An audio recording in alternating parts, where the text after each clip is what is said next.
क्या सीन है गोवा के, मन तो कर रहा है आज ही शादी करके गोवा चली जाऊं। देख चेतना, ज्यादा उड़ मत, हम मिडिल क्लास लोग हैं, शादी के बाद जिम्मेदारी आती है, ऐशा आराम नहीं। ये क्या बात होती है माँ, मुझे तो शादी के लिए सारे घर का काम खाना पीना सब सिखाया और मैंने तैयारी की शादी की, तो सिर्फ विकास भी जोड़ लेना पैसे मुझे घुमाने के। तभी पिता आ जाते हैं। अरे जोड़ तो रहा है वो, बहुत कैलकुलेटिव है हमारा होने वाला दामाद, जरा भी फालतू खर्चा नहीं करता।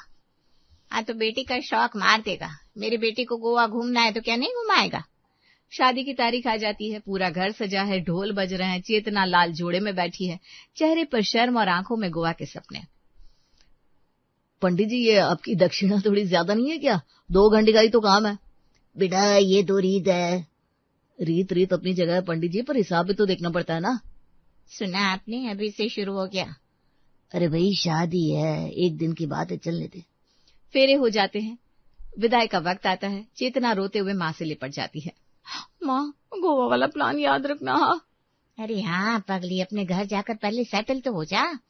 चेतना ससुराल पहुंचती है। शुरुआत के दिन ठीक ठाक गुजरते हैं, पर धीरे धीरे विकास का असली रंग दिखने लगता है। एक दिन घर की सजावट का सामान समेटते हुए चेतना बोलती है, अरे ये फूल तो अभी भी ताजे लग रहे हैं, कितने प्यारे लग रहे थे शादी में। प्यारे तो लग रहे थे, पर पैसे भी तो लगे थे उतने ही प्यारे। एक दिन के लिए असली फूलों पर इतना खर्च करने की क्या जरूरत थी, प्लास्टिक के फूल लगा लेते, फोटो में तो कोई फर्क पता ही नहीं चलता। विकास ये क्या बात हुई, शादी थी अपनी। अरे शादी थी तो क्या हुआ, समझदारी से खर्चा करना चाहिए ना। चेतना चुप हो जाती है। कुछ दिन बाद माँ घर आती है, चेतना की साड़ी की तारीफ करती है। वाह बेटा कितनी सुंदर साड़ी है ये। आंटी जी ये तो मांग कर पहन लेती, एक ही दिन तो पहन ली थी, नई खरीदने की क्या जरूरत थी, पैसे यूं ही उड़ गए। माँ का चेहरा उतर जाता है, चेतना नजरें झुका लेती है। बेटा ये तो हद से ज्यादा हिसाब ही निकला। छोड़ो ना माँ, रोज की बात है ये। रोज रोज की ये छोटी छोटी बातें चेतना के अंदर कहीं गहरी उतरती जाती है। एक दिन चेतना हिम्मत करके बोल ही देती है, विकास एक बात पूछूं? हाँ बोलो। तुमने कहा था शादी के बाद गोवा ले जाओगे मुझे, याद है ना? हाँ याद है, पर अभी थोड़ा बजट टाइट है यार। फ्लाइट के दाम भी तो देखो, होटल के देखो, वहां का खाना पीना भी महंगा है, इतने पैसों में तो घर का ईएमआई निकल जाए। तो क्या हर बार ऐसी बात टालते रहोगे? टाल नहीं रहा हूँ यार, सोच रहा हूँ समझदारी से प्लान करेंगे, नैनीताल चलते हैं, कम बजट में हो जाएगा। चेतना कुछ नहीं बोलती, बस खिड़की से बाहर देखने लगती है। गोवा के समंदर की लहरें, उसकी हंसी, वो सपना अब बस एक धुंधली तस्वीर सा लगने लगता है, जो शायद कभी हकीकत नहीं बनेगा।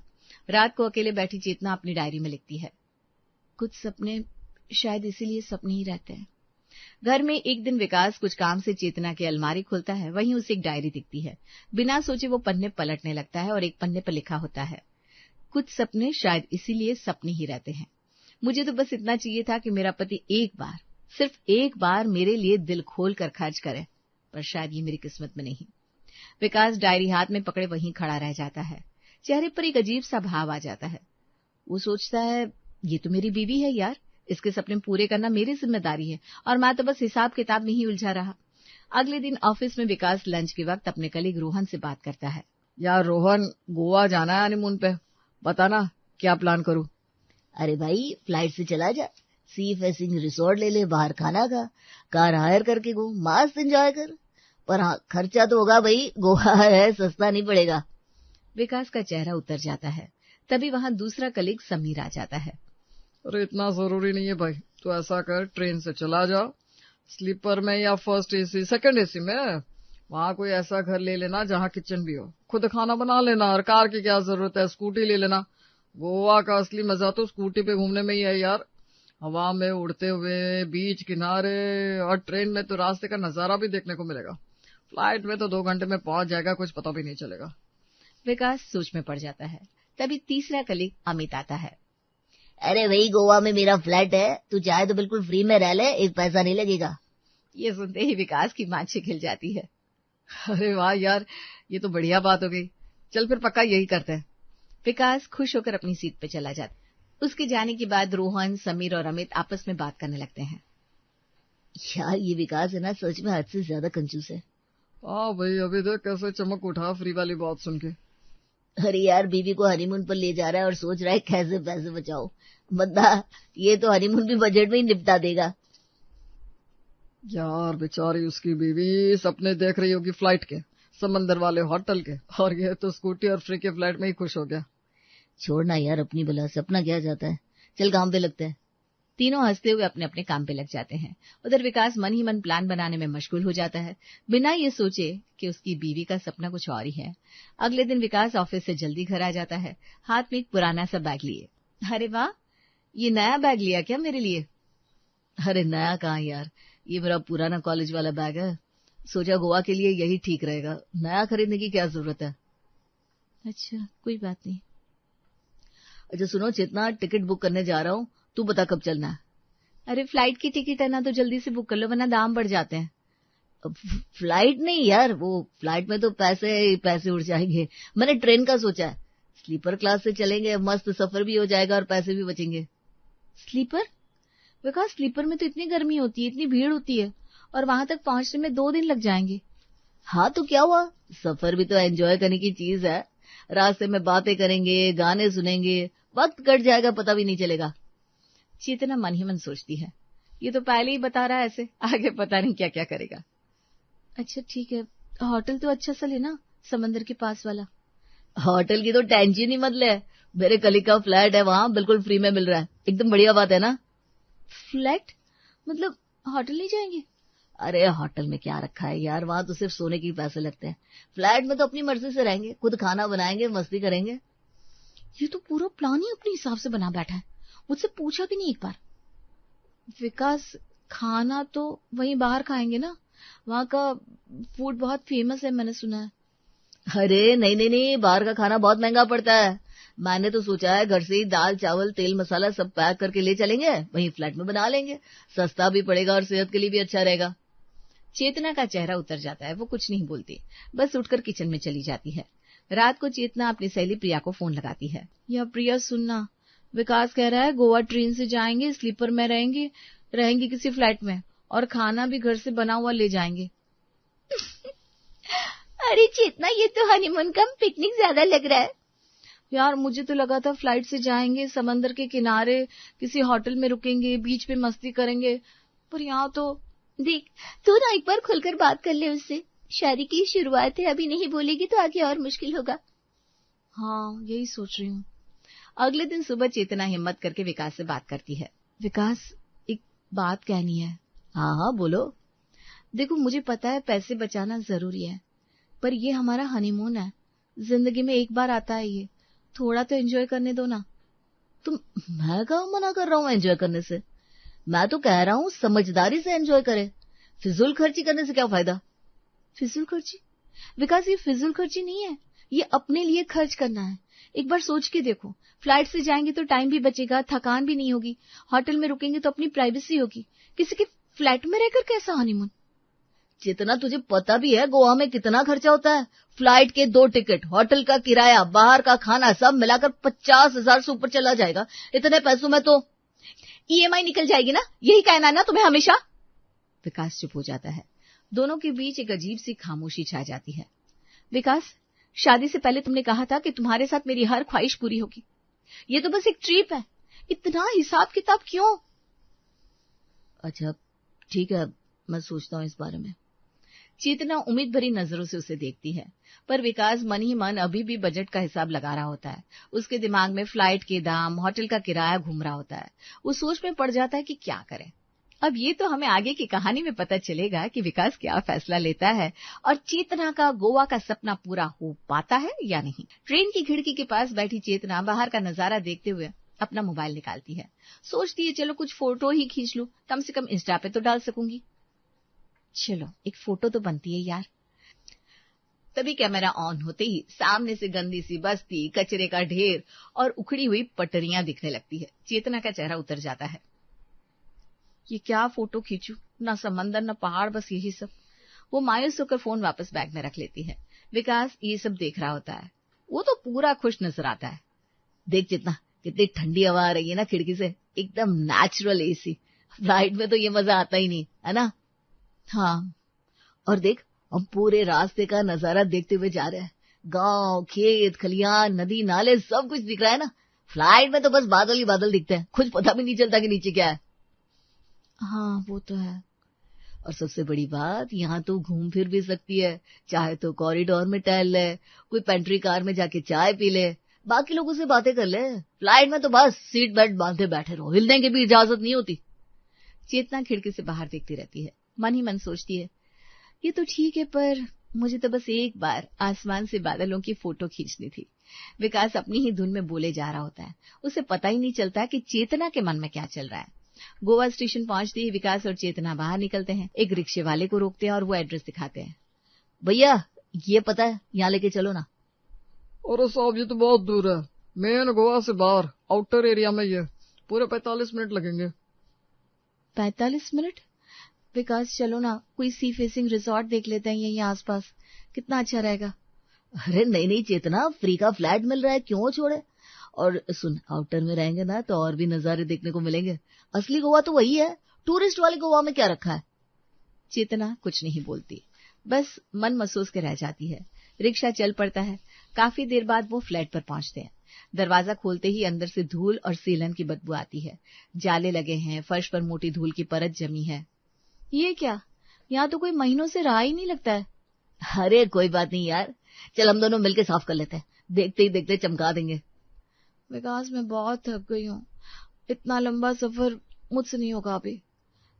अच्छा ठीक है, तू बैठ, आराम कर, मैं कर लेता हूँ। विकास अकेला ही झाड़ू लगाने लगता है, पोंछा मारने लगता है, पसीने से तरबतर हो जाता है। चेतना कुछ देर बैठी देखती रहती है, फिर उससे रहा नहीं जाता। अच्छा ला दे, मैं भी कर देती हूँ, अकेले कैसे करेगा तू सब। दोनों मिलकर घंटों सफाई करते हैं, खिड़कियां साफ करते हैं, बिस्तर झाड़ते हैं। करते करते रात हो जाती है। दोनों बुरी तरह थक चुके होते हैं। उफ, बहुत भूख लगी है, चलो ना बाहर से कुछ मंगवा लेते हैं। अरे बाहर से क्यों यार, यहाँ किचन तो है, और मैं घर से दाल चावल भी लेके आया हूँ, तो फटाफट बना दे, मैं तड़का लगाने की तैयारी करता हूँ। विकास इतनी थकान के बाद भी। अरे बस थोड़ी देर की बात है, चल मैं गैस जलाता हूँ। चेतना उठकर बड़बड़ाते हुए किचन में जाती है, दाल चावल चढ़ाती है। विकास बगल में तड़के का जुगाड़ करता है। दोनों मिलकर किसी तरह खाना बनाते हैं, थके हारे बैठकर खाते हैं और फिर बिना कुछ बोले बिस्तर पर ढेर हो जाते हैं। अगले दिन सुबह सुबह तैयार होकर विकास और चेतना फ्लैट से निकलते हैं। रास्ता लंबा होने की वजह से मेन गोवा पहुंचते पहुंचते दोपहर हो जाती है। धूप तेज हो जाती है। चेतना को जोरों की भूख लग जाती है। विकास बहुत भूख लगी है, चलो ना कहीं बैठते हैं खाने के लिए। अरे रुक, टेंशन मत ले, घर से टिफिन बांध के लाया हूँ मैं। चल समंदर किनारे बैठकर वहीं खुल के खा लेते हैं, मस्त हवा भी आएगी, नजारा भी रहेगा। टिफिन नहीं, मुझे पिज्जा खाना है। देख ना वो सामने कितना क्यूट सा कैफे है, पिज्जा खाते हैं ना वहाँ। अरे पिज्जा में क्या रखा है यार, आखिर वो भी तो रोटी और सब्जी है, ऊपर से चीज डाल दी बस। और अपने पास तो पूरी सब्जी है, समझ ले वही पिज्जा है, बेस भी है, टॉपिंग भी है। विकास पूरी सब्जी पिज्जा कैसे हो सकती है? अरे हो सकती है, देख तू दिल से सोच, गोल है, चटपटी है, ऊपर से आलू की सब्जी डाल दे तो टॉपिंग भी हो गई। चल बैठे हैं वहां बेंच पे। चेतना कुछ बोलना चाहती है पर भूख के आगे हार मान लेती है। दोनों समंदर किनारे बेंच पे बैठ के टिफिन खोलते हैं। चेतना मन महसूस कर पूरी खाती है। बीच बीच में सामने वाले कैफे की तरफ देखती रहती है जहां लोग मजे से पिज्जा खा रहे होते हैं। खाना खत्म होने के बाद घूमने की बात आती है। अच्छा अब बताओ घूमेंगे कैसे? कोई कार वगैरह बुक करते हैं ना, आराम से एसी में बैठकर घूमेंगे। कार? अरे नहीं यार, कार में तो गोवा का मजा ही नहीं आता। गोवा घूमने का असली मजा स्कूटी में है। खुली हवा लगेगी, बारिश की बूंदे पड़ेगी तो और मस्ती आएगी। चल स्कूटी हायर करते हैं। पर विकास मेरे बाल। अरे कुछ नहीं होता बालों को, चल चल चल, टाइम बर्बाद मत कर। विकास पास की एक दुकान से स्कूटी हायर कर लेता है। चेतना नाक भौं सिकोड़ते हुए पीछे बैठ जाती है। स्कूटी चलनी शुरू होती है। हवा का झोंका आता है और चेतना के बाल पूरी तरह बिखर जाते हैं। विकास आराम से चला, मेरे बाल उड़ रहा है। अरे यही तो मजा है यार, फील करना। थोड़ी देर बाद अचानक बूंदाबांदी शुरू हो जाती है। विकास खुश हो जाता है। वाह वाह वाह, देख चेतना बारिश भी शुरू हो गई, अब तो मजा डबल हो जाएगा। चेतना का पूरा मेकअप बहने लगता है। बाल एकदम उलझ जाते हैं, कपड़े गीले हो जाते हैं। वो चिड़ी हुई सी बैठी रहती है। कुछ देर बाद वो एक खूबसूरत बीच पर रुकते हैं। चेतना उतरते ही आईने में अपनी शक्ल देखती है और घबरा जाती है। ये क्या हाल हो गया मेरा, बाल तो देखो कैसे झाड़ू जैसे हो गए। अरे कोई बात नहीं, चल एक फोटो लेते हैं यहाँ पर। विकास मोबाइल निकालकर फोटो खींचता है। चेतना पोज देती है, पर फोटो देखकर उसका मूड और खराब हो जाता है। ये क्या फोटो है विकास? बाल बिखरे हुए, मेकअप बहा हुआ, कपड़े गीले, मैं भूत जैसी लग रही हूँ इसमें। अरे नेचुरल लग रही है तू। फिल्टर वाली फोटो में क्या रखा है? विकास बस कर, एक तो कार नहीं ली, ऊपर से स्कूटी ने मेरा पूरा लुक खराब कर दिया। सोचा था अच्छी फोटो आएगी, इंस्टा पे डालूंगी, यहाँ तो उल्टा ही हो गया। विकास का चेहरा उतर जाता है, वो कुछ नहीं बोल पाता। चेतना मुंह फुलाए स्कूटी की तरफ बढ़ जाती है। विकास चुपचाप उसके पीछे पीछे चल पड़ता है। शाम ढलने लगती है। विकास और चेतना समंदर किनारे स्कूटी खड़ी करके यूं ही टहलने लगते हैं। चेतना अभी भी थोड़ा खफा खफा सा होती है। तभी सामने एक पानी पूरी का ठेला दिखता है। अरे वाह, देख चेतना, पानी पूरी, चल खाते हैं।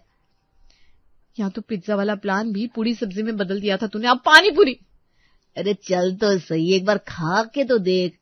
दोनों ठेले पर जाकर खड़े हो जाते हैं। भैया प्लेट बनाकर देता है। चेतना पहला गोलगप्पा मुंह में डालती है और आंखें बंद करके स्वाद लेती है। ये तो बहुत टेस्टी है यार। देखा, 20 रुपए की प्लेट में जो मजा है वो 500 की डिश में नहीं है। चेतना हंस पड़ती है। दोनों वहीं ठेले के पास बने पत्थरों पर बैठ जाते हैं। सामने सूरज धीरे धीरे समंदर में डूबने लगता है। आसमान नारंगी गुलाबी रंगों से भर जाता है। विकास सच बताओ, ये नजारा तो किसी भी 5 सितारा होटल की बालकनी से भी अच्छा लग रहा है। मैंने बोला था ना तुझे, असली गोवा यही है। दोनों वहीं बैठे घंटों बातें करते रहते हैं। चेतना अपने कॉलेज के किस्से सुनाती है, विकास अपने बचपन की बातें।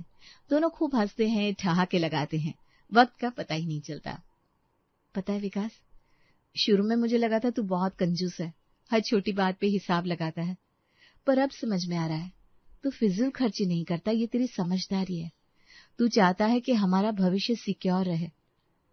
तुझे बुरा लगा हो तो सॉरी यार, पर मैंने सोचा था पैसे बचा के तुझे आगे और भी खुशियां दे पाऊंगा। बस तरीका शायद गलत हो गया मेरा। नहीं यार, तरीका गलत नहीं था। देख, आज हमने कितना एंजॉय किया। फ्री में सफाई की तो साथ में मस्ती भी की। घर का बना खाना खाया तो उसमें भी अपनापन था। स्कूटी पे घूमे तो बारिश का मजा भी लिया। और अब ये 20 रुपए की पानी पूरी और ये डूबते हुए सूरज का नजारा, ये पल तो किसी महंगे हनीमून पैकेज में भी नहीं मिलते। विकास चेतना की तरफ देखता है। दोनों की आंखों में एक अलग ही चमक होती है। समंदर की लहरें उनके पैरों को छूती है। हवा में हल्की ठंडक होती है। चेतना मन ही मन सोचती है, सच में मैंने सोचा था फ्लाइट, बड़ा रिजॉर्ट, महंगा खाना, यही हनीमून होता है। पर असली हनीमून तो ये है, साथ बैठना, हंसना, एक दूसरे को समझना। पैसा नहीं, साथ मायने रखता है। विकास हल्के से चेतना का हाथ अपने हाथ में लेता है। दोनों खामोश बैठे सूरज को डूबते देखते रहते हैं। दूर तक फैला समंदर, हल्की बारिश की खुशबू और दो दिल जो अब सच में एक दूसरे को समझने लगे थे। चेतना धीरे से मुस्कुराते हुए बुदबुदाती है, ये गोवा वाला सपना नहीं था, पर ये जिंदगी का सबसे अच्छा हनीमून था। तू समझता क्यों नहीं है बेटा? अरे मर्द का बच्चा है तू, स्कूटी चलाएगा तो कैसा लगेगा? तुझ पे बुलेट ही अच्छी लगेगी। लेकिन माँ, अगर स्कूटी आएगी तो श्रेया भी उसे इस्तेमाल कर सकती है। बुलेट हम 1-2 साल बाद ले लेंगे। जब गाड़ी की जरूरत अभी है तो 1-2 साल बाद क्यों? और वैसे भी तुझे तो बुलेट पसंद है ना, तो अभी मान क्यों नहीं रहा है? अरे माँ, मैं कहाँ कह रहा हूँ कि मुझे नहीं पसंद है या मैं आपकी बात नहीं मान रहा हूँ। मैं बस ये कह रहा हूँ कि 1-2 साल बाद ले लेंगे, अभी स्कूटी ज्यादा जरूरी है। बन गया ना जोरू का गुलाम। अरे 9 महीने पेट में रखा, इतना दर्द सहा इस दिन के लिए कि मेरा बेटा अपनी बीवी के लिए मुझे ना कहेगा। माँ, मैं किसी गैर के लिए नहीं, अपनी बीवी के लिए कर रहा हूँ। वो भी नहीं कर सकता हूँ क्या मैं? अब कैसी बात कर रही है, समझना ही नहीं चाहती। हाँ, समझती तो सिर्फ वो है ना, मैं कहाँ समझती हूँ बेटा। कर जो मन करे कर, लेकिन एक बात समझ ले, आएगी तो बुलेट ही, समझा? सिर पकड़ के बैठ गई माँ। अगर तू बेटे के प्रेम को जिद कहता है तो जिद है सही, लेकिन माँ, बेटा खुद कह रहा है उसे स्कूटी चाहिए। बेटा झूठ बोल रहा है अपनी बीवी के लिए।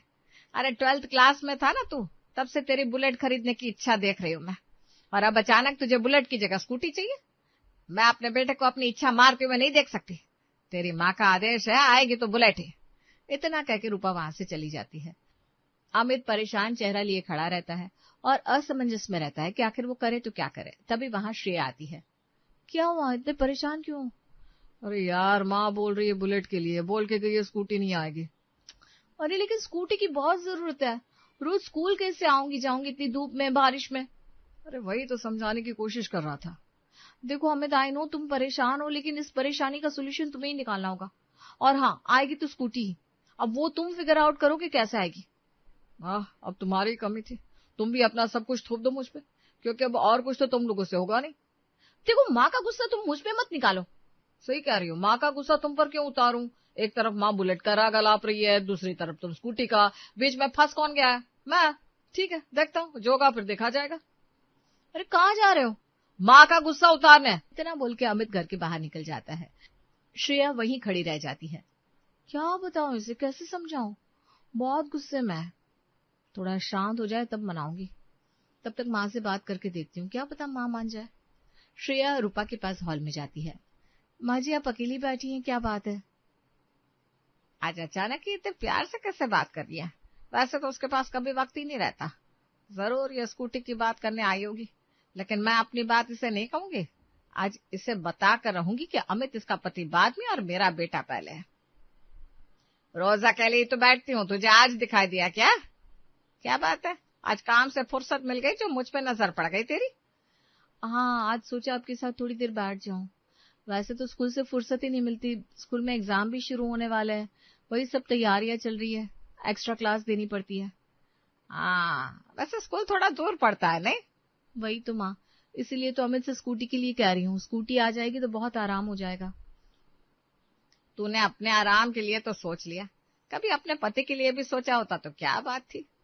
माँ, अमित ने पहले ही बोला था कि स्कूटी ले लेंगे। अमित के बोलने पर मेरा पूरा मन बन गया था। हाँ, अमित ने तुम्हें बोला और तुम मान गई। ये भी नहीं सोचा कि अमित का मन सिर्फ बुलेट में है, सिर्फ और सिर्फ बुलेट में। पर माँ, 1-2 साल बाद वो बुलेट भी ले लेंगे ना।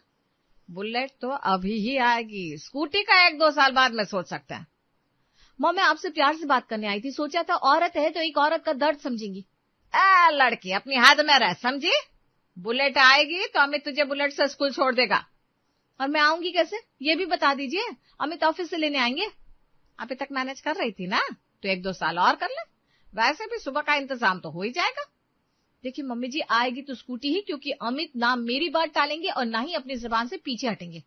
आएगी तो बुलेट ही, आखिर बेटा है मेरा। 9 महीने अपने पेट में रखा है उसे, मेरी बात वो कभी नहीं टालेगा। अच्छा, तो ये बात है। आपका भ्रम जल्दी ही टूटेगा। अब देखते हैं जीत आपकी होती है या मेरी। मुझे तो पता है, तू देख ले सब आएगी या नहीं।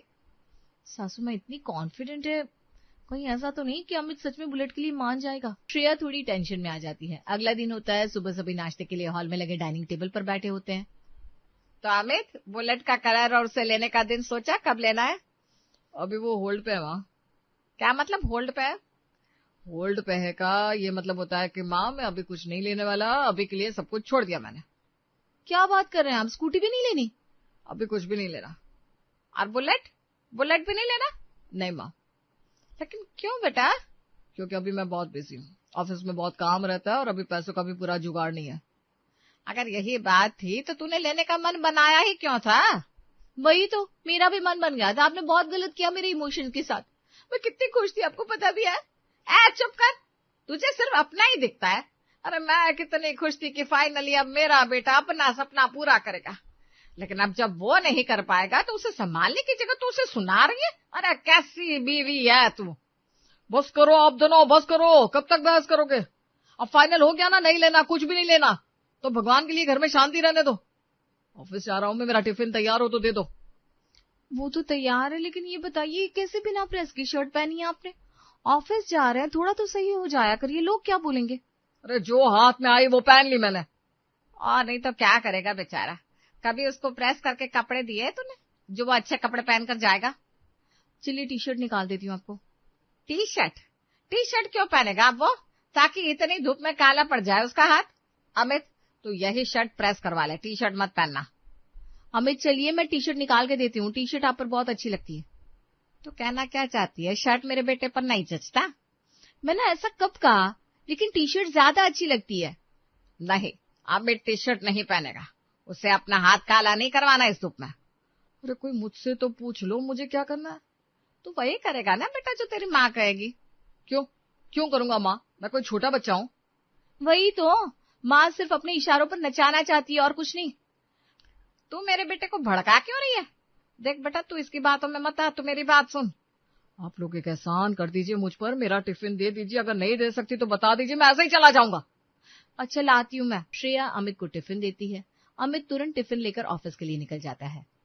अभी तक ये लोग स्कूटी और बुलेट के लिए लड़ रही थी, अब मैं शर्ट पहनूंगा या टी शर्ट पहनूंगा, इस पे भी लड़ रही है। भगवान क्या होगा मेरा। एक तरफ अमित परेशान था, दूसरी तरफ श्रेया और रूपा एक दूसरे को लगातार तीखी नजरों से देख रही थी। आपको हम दोनों हस्बैंड वाइफ के बीच में घुसने का बहुत शौक है ना? वो तेरा हस्बैंड बाद में, मेरा बेटा पहले, समझी? तुझसे ज्यादा उस पर मेरा हक है। हक मेरा भी है उन पर, इस बात से आप मुंह नहीं मोड़ सकती। चल चल, आई बड़ा हक की बात करने वाली।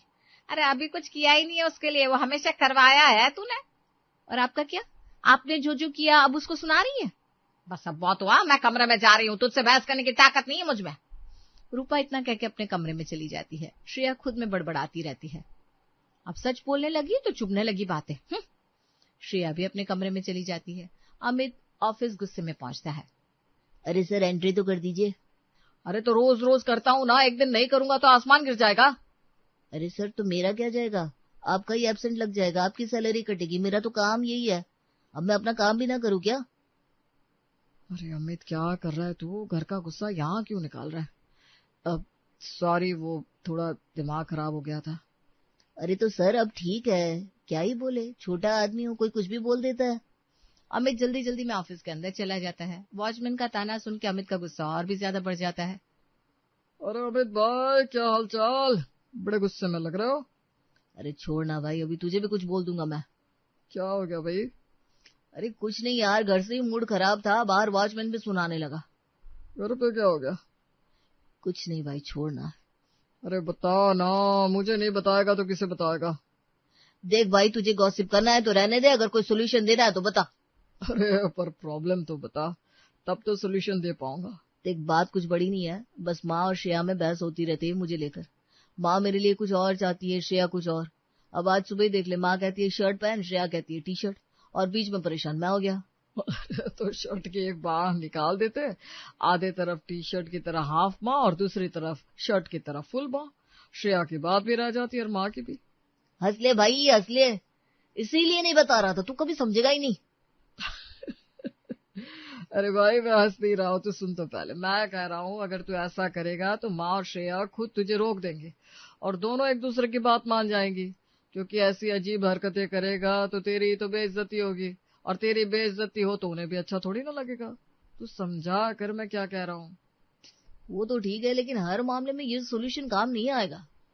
जहां तक हो सकता है कर ले, वो लोग भी थक ही जाएंगे। वैसे भी आंटी को शौक थोड़ी ना है तुम लोगों के बीच में आए। अरे यार, माँ को सच में शौक है बीच में आने का। चल कोई ना, वो भी तो भी जो किया है वो करके देख ले, देखना तुझे परेशानी में देखकर दोनों गिव अप कर देंगे। देखता हूँ, चल अभी तो काम कर लेता हूँ। हाँ मैनेजर आता होगा हमेशा की तरह। अमित और रोहित काम करने लगते हैं। अगला दिन आता है, अमित को ऑफिस जाना होता है। अमित नहा के अपने बाथरूम से बाहर आता है, तब देखता है रूपा शर्ट लेकर और श्रेया टी शर्ट लेकर खड़ी होती है। ये क्या है, आप लोग ऐसे खड़े क्यों? तेरा इंतजार कर रही थी बेटा, चल नहा लिया है ना, ये शर्ट पहन ले, मैंने प्रेस कर दिया, देख तुझ पे अच्छी भी लग रही है। रुक जाइए माँ जी, इतनी भी क्या जल्दी है। और ये देखिए अंकल जैसी शर्ट लेकर आई हैं आप, कितनी बेकार लग रही है। ये देखो अमित, तुम ये वाली टी शर्ट पहनो, इसे पहनोगे ना तो यंग लगोगे। बच्चा है क्या वो, हाँ, जो ये सब पहना रही है? अरे ऑफिस में शर्ट ही अच्छा लगता है। प्लीज माँ जी, वो जमाना गया, अब लोग टी शर्ट भी पहनते हैं। पहनते होगे, लेकिन मेरा बेटा तो शर्ट ही पहनेगा। वो आप लोग फिर से शुरू हो गए। अरे तुम छोड़ो ना, ये लो, ये पहन लो। नहीं तो ये ले, इसे पहन। बस करिए आप लोग, लाइए शर्ट दीजिए। अमित शर्ट लेकर उसकी एक तरफ की बाह काट देता है और फिर उसे पहन के तैयार होकर हॉल में आ जाता है। पीछे से रूपा और श्रेया भी आती है। अरे अमित ये क्या, ये कैसे जा रहे हो तुम? ये हाफ बाह की टी शर्ट जो तुम्हारा मन था, और फुल बाह की शर्ट जो माँ चाहती थी। अब मेरे पास दो हाथ है तो मैंने दोनों के मन के लिए तैयार कर लिया। अब तो खुश हो ना आप लोग? अरे पर अब तो खुश है ना माँ आप? खुश? वो चलता हूँ मैं। अमित घर के बाहर निकलता है। बाहर मिस्टर शर्मा अमित को मिलते हैं। अरे अमित ये क्या, ये कौन सा फैशन किया है तुमने, बहुत फनी लग रहे हो। देखा, तेरी वजह से मेरे बेटे की बेइज्जती हो रही है। हाँ तो आप ही मान जाती ना। क्या करूं अंकल, माँ और बीवी का प्यार है ये। बड़े फनी लग रहे हो। अमित बेटा सुन जरा। माँ ऑफिस जा रहा हूँ। अरे सुन तो। अमित घर के अंदर आता है। तू पागल है क्या? ऐसे जाएगा ऑफिस? बेइज्जती करवानी है? वही तो, शर्ट तो फट गई है, टी शर्ट तैयार है, वही पहन लीजिए, ऐसे ऑफिस मत जाइए। हाँ शर्ट तो फट गई है, इसलिए टी शर्ट ही पहन ले आज। चलो कम से कम आप लोगों को मेरी इज्जत की तो परवाह है। लाओ 2 टी शर्ट, मुझे लेट हो रहा है, निकलना भी है। अमित टी शर्ट पहन के चला जाता है। श्रेया और रूपा अभी भी एक दूसरे को देख रही थी। चाहे जो भी हो, अमित ने पहनी तो टी शर्ट ही ना। हाँ लेकिन पहले तो शर्ट ही पहनी थी ना, इसका मतलब है कि वो मुझे तुझसे ऊपर रखता है, समझी? अरे छोड़ क्यों नहीं देती, हम दोनों पति पत्नी को अकेले, बीच में आने का बहुत शौक है। बीच का क्या मतलब है? माँ हूं मैं उसकी, देखा जाए तो बीच में तो तू आई है। तो क्यों शादी की बेटे की, पल्लू से बांध के ही रखती, कम से कम मैं भी चैन की सांस लेती। बहुत ज्यादा बोल रही है आप, समझी? हाँ बस सबको समझाते ही रहिए, खुद मत समझिए। हाँ? श्रेया इतना बोल के अपने कमरे में चली जाती है। रूपा वहीं पे खड़ी रहकर सोचती रहती है। रूपा को श्रेया की बात का बहुत बुरा लगता है। जो भी हो, श्रेया को ऐसे नहीं बोलना चाहिए था, अब बताती हूँ इसे। रात का वक्त होता है। रूपा किचन में खाना बना रही होती है, तभी श्रेया वहां पहुंचती है। आहा, आज किचन में ये कैसे हो गया? अपने बेटे के लिए खाना बना रही हो? खाना तो बना दिया है मैंने, छोला और भटूरा, वो देखिए वहां रखा हुआ है।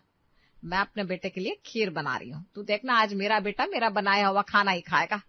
तो देखते हैं फिर, मैं शर्त लगाती हूँ, उन्हें मेरे हाथ का खाना ही पसंद आएगा। आखिर फेवरेट है इनका। फेवरेट तो पूरी खीर भी है, लेकिन फिर भी तुझे देखना है तो देख ले।